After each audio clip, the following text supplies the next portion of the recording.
नमस्कार, आईमा मीडिया में आपका स्वागत है। राष्ट्रीय शिक्षा नीति, त्रिभाषा, बा फार्मूला, परिसीमन जैसे कई मुद्दों पर केंद्र सरकार के खिलाफ मोर्चा खोलने वाले तमिलनाडु के मुख्यमंत्री एम.के. स्टालिन केंद्र के साथ अपने टकराव के नए स्तर पर ले गए हैं। रविवार को प्रधानमंत्री नरेंद्र मोदी श्रीलंका दौरे से तमिलनाडु के रामेश्वरम पहुंचे, लेकिन मुख्यमंत्री स्टालिन ना तो उनको रिसीव करने गए और ना पंबन रेलवे ब्रिज के उद्घाटन कार्यक्रम में शामिल हुए। प्रधानमंत्री ने भी स्टालिन पर बिना नामली निशाना साधा।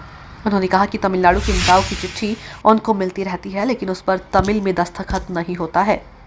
प्रधानमंत्री ने तंज करते हुए कहा कि तमिल गौरव बने, इसके लिए कम से कम तमिल में तो हस्ताक्षर शुरू करें।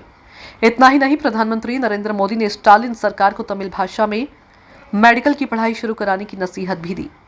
गौरतलब है कि स्टालिन सरकार ने हिंदी थोपने का आरोप लगाते हुए त्रिभाषा फॉर्मूले को खारिज किया है। इसके अलावा स्टालिन ने एक ज्वाइंट एक्शन कमेटी बनाई है, जिसमें कई राज्यों के मुख्यमंत्री और उप मुख्यमंत्री व पूर्व मुख्यमंत्री शामिल हैं। पिछले दिनों परिसीमन को लेकर इस कमेटी की बैठक हुई थी। गौरतलब है कि तमिलनाडु में अगले साल मई में विधानसभा चुनाव होने हैं। बहरहाल, प्रधानमंत्री मोदी 3 दिन के श्रीलंका दौरे के बाद रविवार को रामेश्वरम पहुंचे थे। उन्होंने अपनी जनसभा के दौरान भाषा विवाद का जिक्र किए बिना डीएमके नेताओं और मुख्यमंत्री एम.के. स्टालिन को नसीहत देते हुए कहा, मैं राज्य सरकार से मांग करता हूं कि वे डॉक्टरी की पढ़ाई तमिल भाषा में कराएं।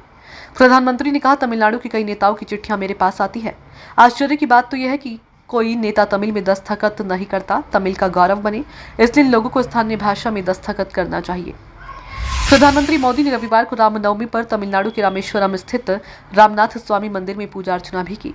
श्रीलंका से लौटते हुए मोदी ने विमान से राम सेतु देखने का वीडियो भी पोस्ट किया।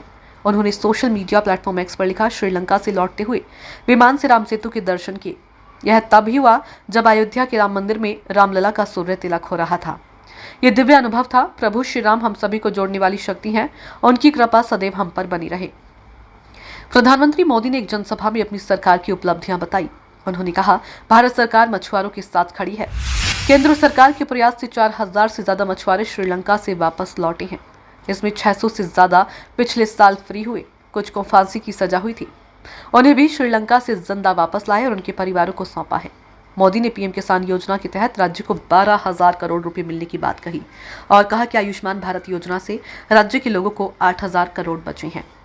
आईमा मीडिया को अगर आप यूट्यूब पर देख रहे हैं तो सब्सक्राइब करें, फेसबुक या अन्य सोशल मीडिया प्लेटफॉर्म पर देख रहे हैं तो फॉलो करें। हमें कमेंट बॉक्स में अपने सुझाव अवश्य दीजिए।